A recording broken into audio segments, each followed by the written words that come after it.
मदरसा मकतब हमारी बुनियादी चीज है। उन मदरसों को डेवलप करना, उन मदरसों को आगे करना, उनके अंदर मॉडिफाई करना, अच्छी तनख्वाह होना, बाज़ाब्ता मिशन के तहत पढ़ना पढ़ाना। आप देख लीजिए 50 साल तक ये काम करके अगर आपकी तकदीर इस जमीन पर न बदल जाए तो मेरा नाम बदल देना। अगर मैं मरकर कब्र में चला जाऊं, कोई निजाम होगा तो मेरे कब्र खोद कर बोलना और कहना कि अब्दुल्ला सालिम तुमने कहा था कि तालीम के मैदान में मेहनत करने से हमारी तकदीर के अंदर जो जिल्लत है वो खत्म हो जाएगी और हम इज्जत की जिंदगी गुजारेंगे। मैं उस वक्त आपके सवाल का जवाब दूंगा, इसलिए कि अल्लाह तबारक व तआला ने कुरान में कहा, इन्नल्लाह ला युगय्यिरु मा बिकौमिन हत्ता युगय्यिरु मा बिअनफुसिहिम व इज़ा अरादल्लाहु बिकौमिन सूअन फला मरद्द ला। सबसे ज्यादा पैसा किस कौम के पास? उम्मते मुस्लिमा के पास। दुनिया की सबसे ज्यादा इस्तेमाल होने वाली चीज पेट्रोल किनके पास? मुसलमानों के पास। डीजल के खान कहां? मुसलमानों के पास।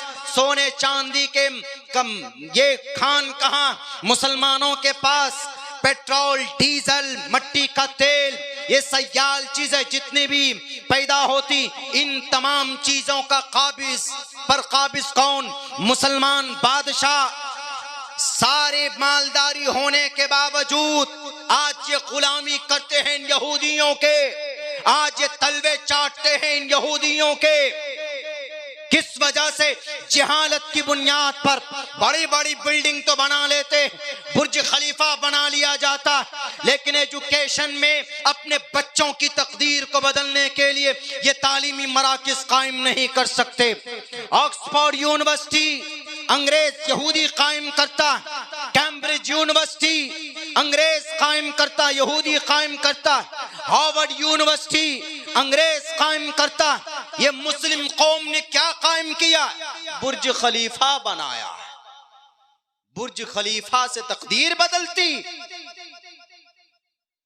हायर स्टडीज, बड़ी तालीम हासिल करनी हो, कहां? कैम्ब्रिज जाएंगे। कहां जाएंगे? ऑक्सफोर्ड जाएंगे। क्यों जी? कतर क्यों नहीं जाएंगे? दुबई में क्यों नहीं है? अरब कंट्रीज में क्यों नहीं? अरब कंट्रीज में उनकी दिफा के लिए उनके प्रोफेशनल अफवाज भी नहीं, फौज भी नहीं।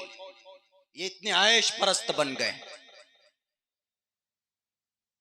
सैयद शाह फैसल रहमतुल्लाहि अलैह जब से गए इस दुनिया से, तब से सवाल आ चुका है इन अरब ममालिक के ऊपर।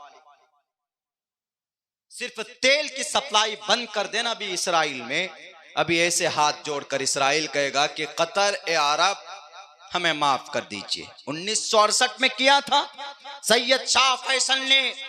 इसराइल ने जब नाजायज कब्जा करने की कोशिश की थी फलस्तीन की धरती पर, कानूनी बात बता रहा, इस देश में रहकर फलस्तीनियों की हिमायत करना, जालिमों को जालिम कहना गैर कानूनी नहीं है। हम कह सकते हैं, बोल सकते। हमको अगर कोई कहे कि मौलाना आप इस मुल्क में रहकर फलस्तीन की या इसराइल की मुखालिफत नहीं कर सकते, ओपिनियन अलग अलग हो सकता, कोई इसराइल के साथ खड़ा हो सकता है, तो समझ लीजिए वो दहशतगर्द है। और जो फलस्तीन के साथ, गज्जा के मजलूम के साथ खड़ा है, समझ लीजिए कि वो अमन परस्त है, मजलूमों की दादरसी करने वाला। और अगर आज तेल बंद कर दिया जाए, सयाल तेल, सिर्फ अरब और अमेरिका को तो घुटने के बल माफी मांगेगा, सजदा करेगा। किया है तारीख के अंदर ऐसा। 1967 और 68 में जब जंग हुई थी, जब गज्जा के ऊपर तोप और बमों की बारिश की थी इसी इसराइल ने, तो उस वक्त अरब ने सिर्फ पेट्रोल बंद कर दिया था, तो 3 दिन के अंदर दिमाग ठिकाने आ गए थे। इन मलऊन मग़ज़ूबी अलैहिम ज़ुरिबत अलैहिम ज़िल्लतु वल मस्कना, ये बातिल लानहुल्लाहु अलैहिम अल्फ अल्फ मर्रात। इस कौम ने अमेरिका को आगे किया था कि सर जाइए अरब से कहिए कि हमारा तेल बंद ना करे वरना हमारी गाड़ी की रफ्तार रुक जाएगी।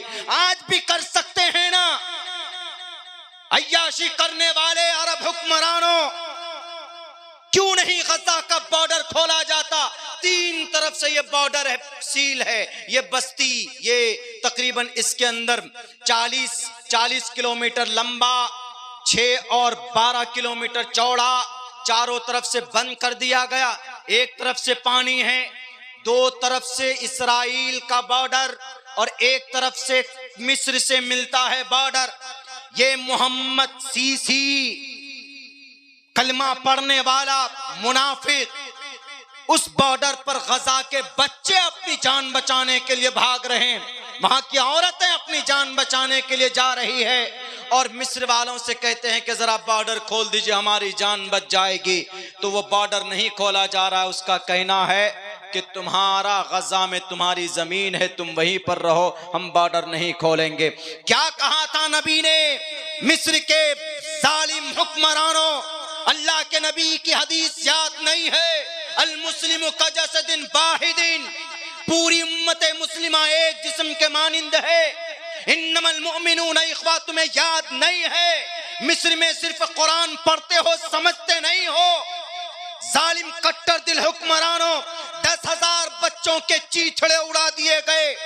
माँ है, माँ को मार दिया गया, लेकिन उसके पेट में हामिला हमल से जो बच्चा था 8 महीने का, वो बच्चा जिंदा है। आज डॉक्टर ने ऑपरेशन करके उस बच्चे को निकाल कर दिखाया। मासूम औरतें, कितनी मर्द दफन कर दिए गए। वहां के सदर का कहना है कि 10,000 तो मार दिए गए हैं जनाब, और मलबे में कितने दफन हैं हम अंदाजा नहीं लगा सकते। है किसी माए के लाल में ये कहने की जुर्रत कि इस्राइल तू टेररिस्ट है, अमेरिका तू टेररिस्ट है, तू दहशतगर्द है? मैं खुले लफ्जों में कहता हूं कि इस्राइल तू कल भी दहशतगर्द था, आज भी दहशतगर्द है। मुस्लिम नहीं, अगर कोई भी मासूम इंसानों पर बम फोड़ेगा तो वह दहशतगर्द होगा, और दुनिया को दहशतगर्द कहने की ताकत नहीं है। क्यों? पूरी दुनिया पर मईशत का नशा अगर किसी ने सवार कर दिया है सबके ऊपर, तो वो यहूदी हैं, वो इस्राइल है। इसीलिए अपने बाप को, अपने खुदा को नाराज करने की जुर्रत नहीं है। हमारे अरब कंट्रीज के मुस्लिम हुक्मरानों को 57 मुस्लिम कंट्रीज हैं इन एंटायर वर्ल्ड, लेकिन मखालफत में सिर्फ वो 2 रुपए का ट्वीट नहीं चाहिए। आपका ट्वीट रखो अपने पास, नहीं चाहिए आपका पेपर वाला एहतिजाज। जमीनी सतह पर आप क्या मदद करते हैं मजलूमों की? अरे अल्लाह के नबी का फरमान भी है, उनसुर अखाका जालिमन ओ मजलूमन, मजलूम की मदद करो और जालिम को जुल्म से रोक कर जालिम की मदद करो। मेरे भाइयों, तो ये यहूदी इतनी ताकतवर कैसे हो गए? एक तो एजुकेशन पर मेहनत किया, और एजुकेशन पर मेहनत करने का फरीजा किनका? मुसलमानों का। दूसरी चीज क्या है? एक वहां की राष्ट्रपति है, थी प्राइम मिनिस्टर, एक लेडी इस्राइल की, उसका नाम था गोल्डा माहिरा, चौथे प्राइम मिनिस्टर।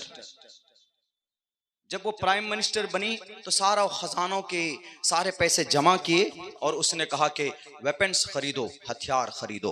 तो वहां के मीडिया वालों ने कहा कि वाई, लोग भूखे मरेंगे और आप हथियार खरीद रही? तो उन्होंने कहा नहीं नहीं, आई फुल्ली कॉन्फिडेंट, मैं तुम्हारे इस सवाल का जवाब दूंगी, पहले वेपन्स खरीदो। जब खरीद कर जब जंग लड़ी गई, जब जंग होती है, अरब कंट्री से 6 कंट्री से, इस्राइल 6 कंट्री मुस्लिम कंट्री से गिरा हुआ, सीरिया, लेबनान और जॉर्डन और इजिप्ट, ये सबसे घिरा मुस्लिम कंट्री से, अरब कंट्री से घिरा हुआ है इस्राइल। उन 6 से जब जंग होती है, जंग में सबको पानी पिला देता है इस्राइल। तब उसके बाद गोल्डा माहिरा कहती, आओ मैं तुम्हारे सवाल का जवाब देती हूँ।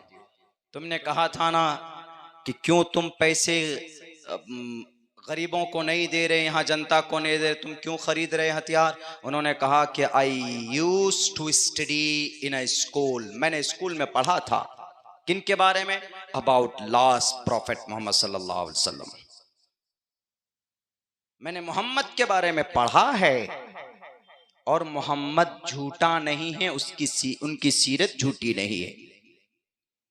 वो इतना महान है, इतना महान, जितनी भी बातें कही गई वो ला शक ला रैब है। अष्टो गुणः पुरुषम दीपयन्ति प्रज्ञा च कोलम च दम शुरुतं च प्राकर्मस्य बहुभाषिता च दानम यथा शक्ति कृतज्ञता च।